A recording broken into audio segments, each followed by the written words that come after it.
We have come to the new year. Today is the first of the new year. And as Sayadaw has promised, he was going to talk about this course on the Great Reviewing, known as the Mahapachavakara Sutta. However, there is something to talk about regarding the subject of these 9 factors of sharpening of faculties. Although the subject has been more or less covered, that is the 9th poem. We have said that we've mentioned 9 factors. There are many factors in order to sharpen controlling faculties, such as faith, energy, mindfulness, concentration, and wisdom. But many of you may think that there are too many factors, so it will be quite burdensome, and one may feel doubtful, and one may not be able to, one may feel like losing interest, sort of thing, feeling doubtful about so many factors which are required to sharpen these faculties. So for those who are in doubt or who feel rather burdensome to practice all these 9 factors, Sayadaw would like to mention just one factor, Dhamma, to sharpen these faculties. By practicing one thing, you can sharpen these 5 controlling factors. So those of you who are feeling burdensome about these 9 factors may like to hear this. So he was thinking about it. So we'd like to spend 1 or 2 days about this subject, Dhamma, one thing to sharpen all these 5 faculties, so that he will not feel remorse for not having mentioned this to you. So for today, or maybe tomorrow, we would like to present to you this one thing to sharpen these controlling faculties. Buddha himself said this in the numerical discourses, page 233. The discourse known as Paṇḍitā Sutta, established, rendered as established. That is, established in one thing.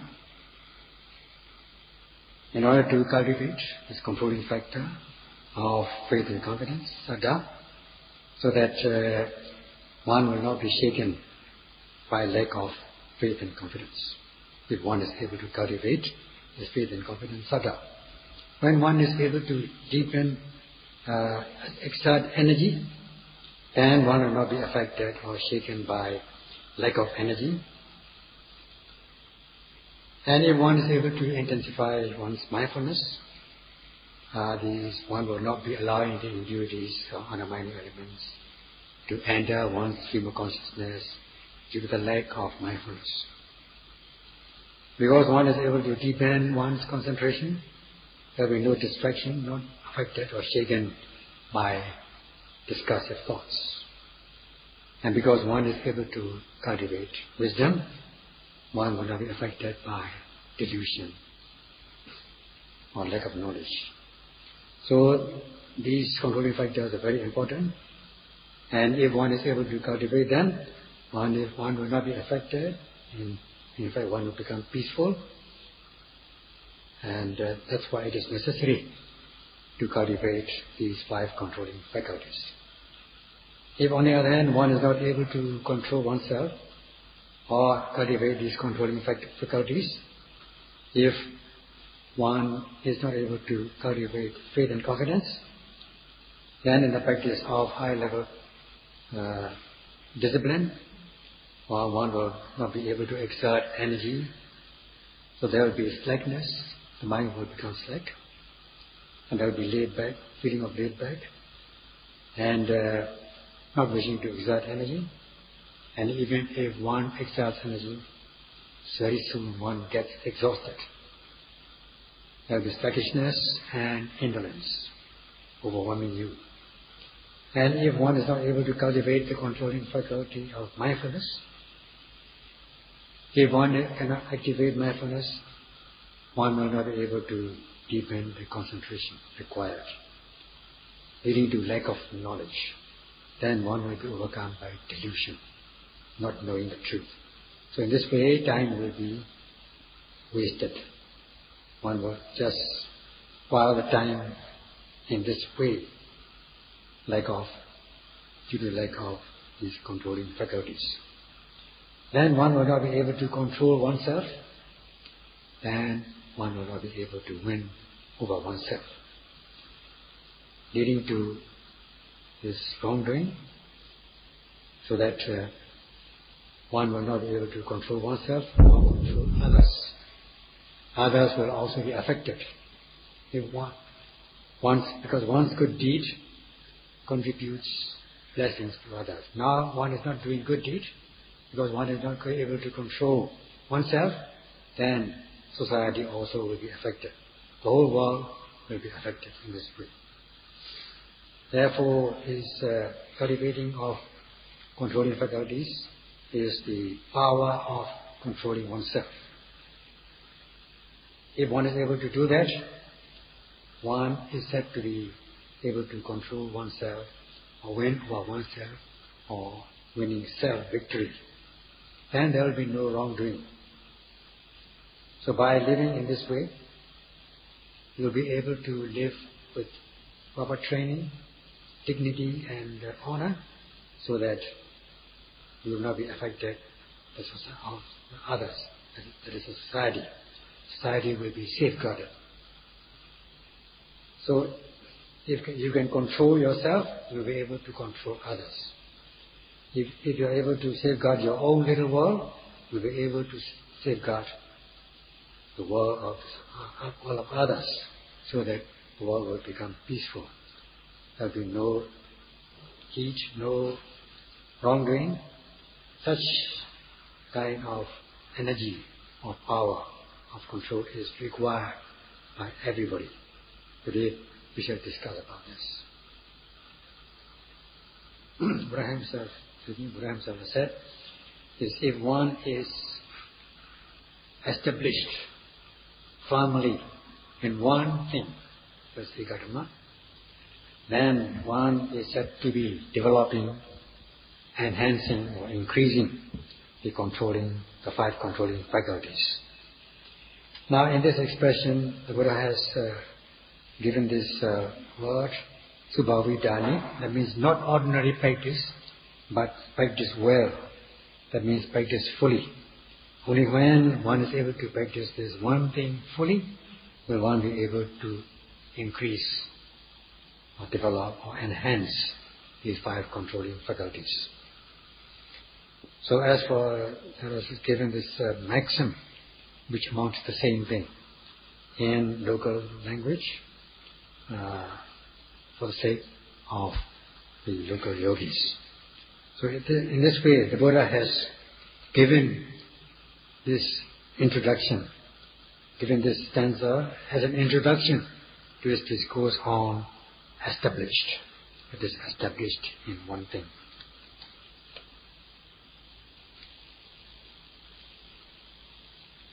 This expression, Eka Dhamma, Eka Dhamme, one thing, or one Dhamma, or one state. By saying this, there are many things you can think about. You don't know what that one thing is. There can be many things, one out of many things. And this statement is like a riddle. And before we come to explain this, we have to say that the Buddha has given this question.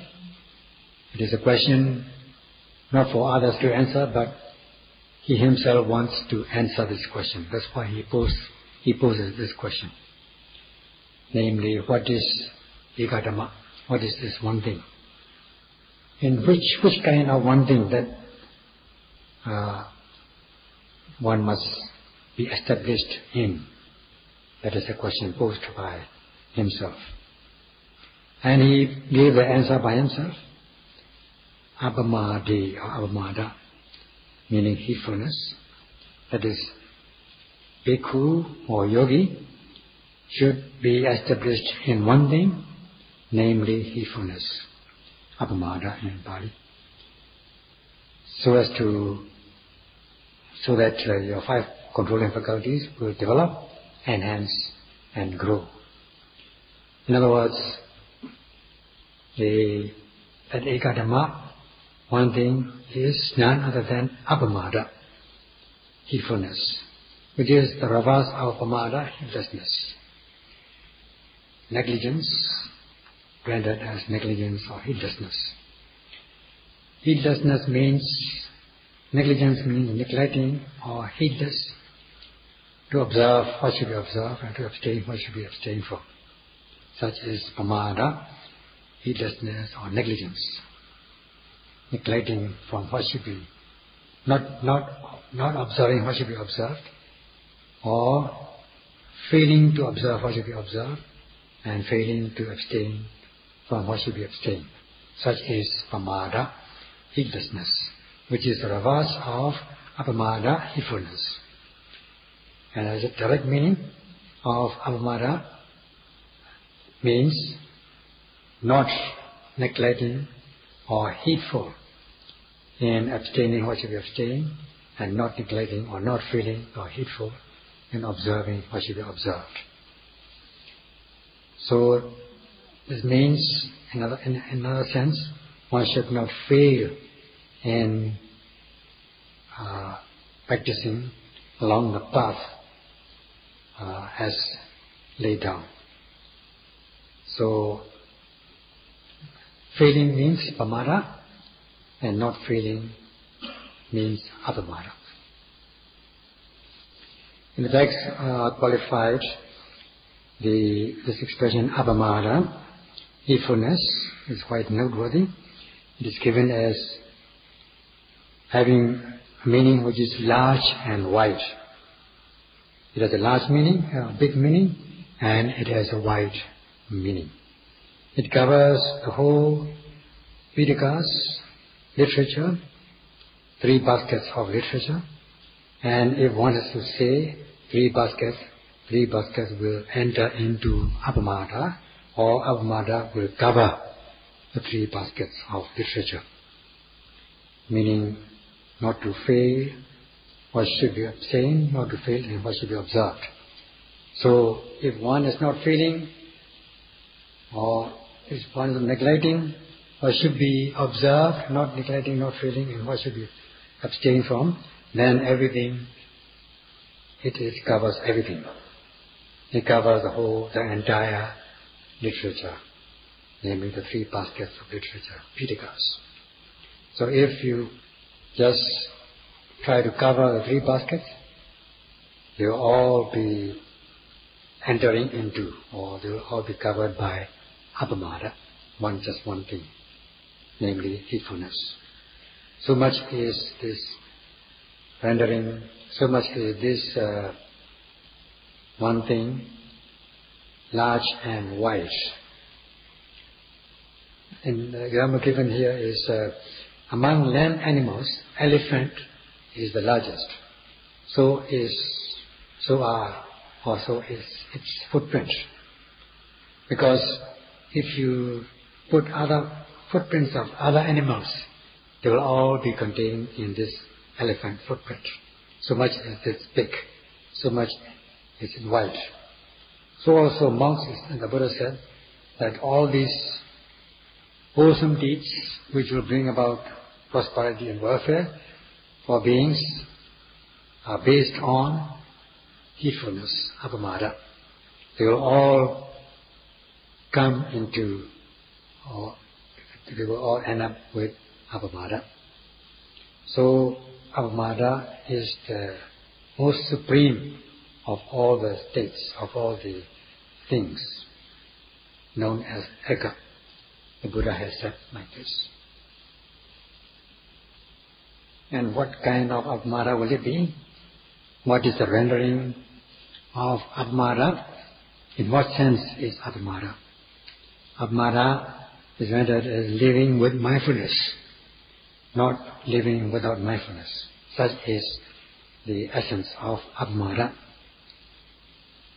Most people are not mindful in all their activities and all their behaviors, physical, verbal, mental behaviors, whether they see, hear, taste, touch, or think.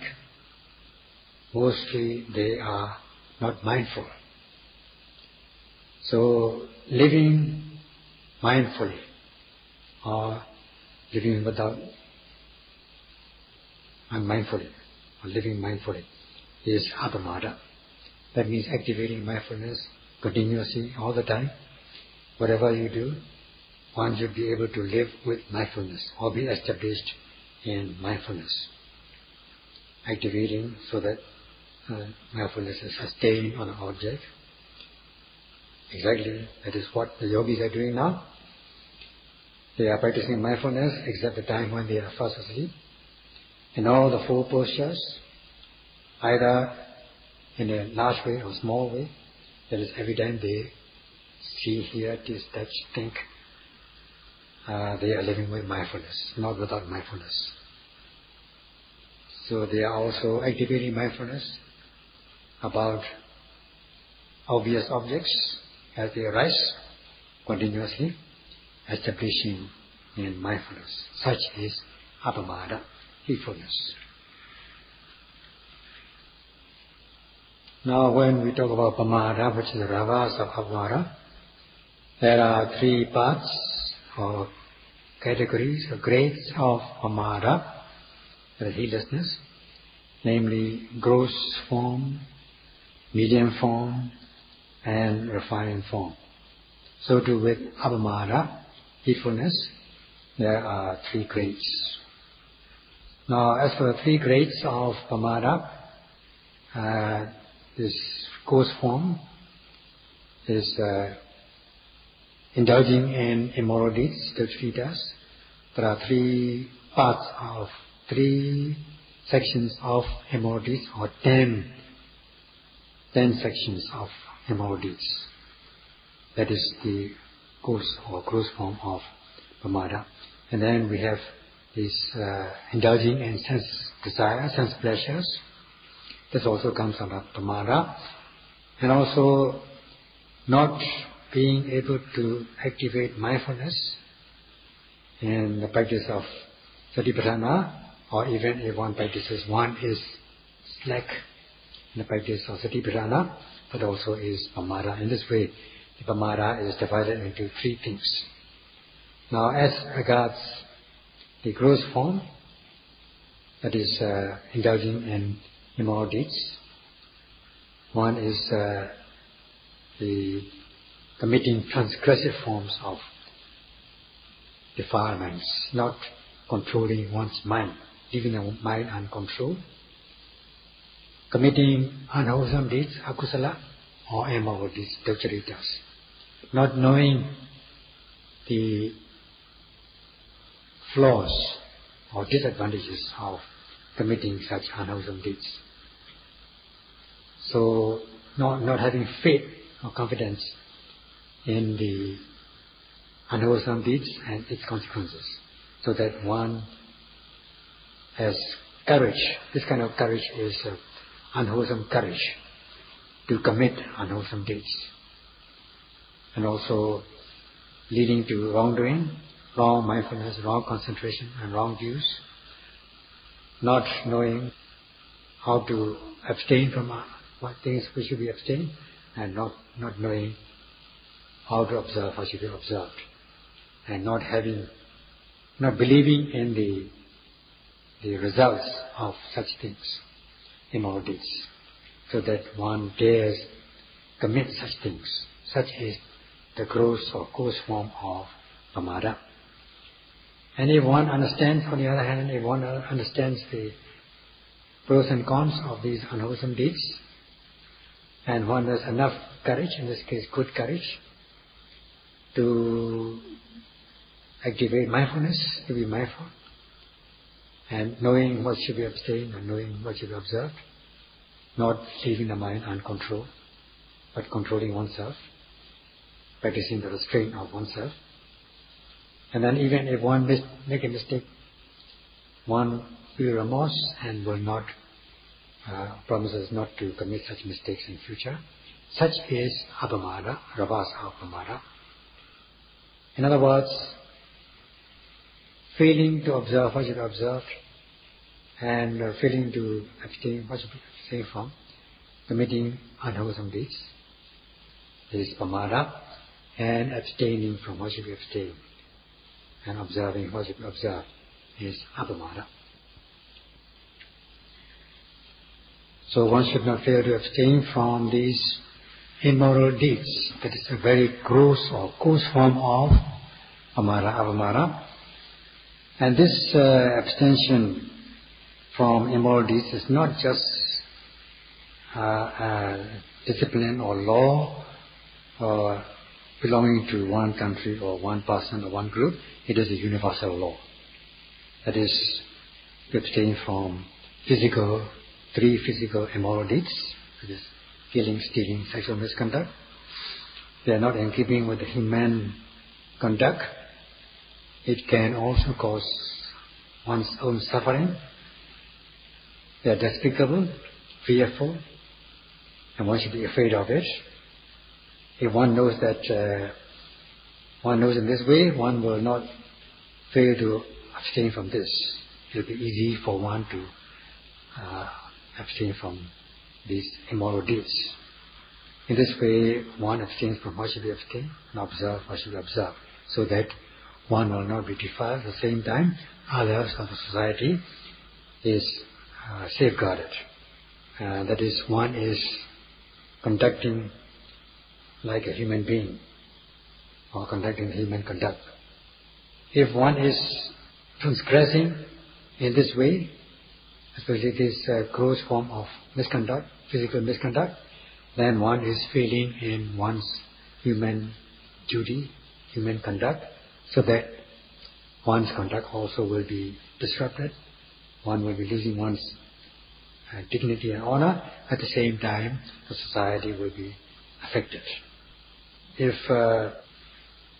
one thinks about it, one should be afraid of it, and one will understand that it should be abstained.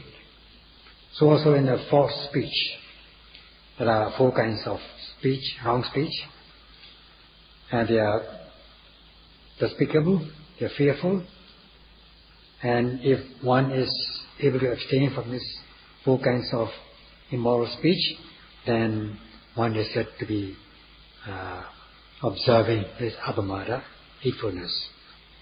Otherwise, if one is not able to abstain from these four kinds of immoral speech, then one is tantamount to becoming being heedless. That is Pamada, defiling oneself at the same time, causing others to suffer. This is something to be abstained from. And there are also three kinds of mental immoral deeds: covetousness, ill will, and wrong view. If one is not able to abstain or observe them, knowing that they are fearful, despicable, then one will be committing injustice mentally.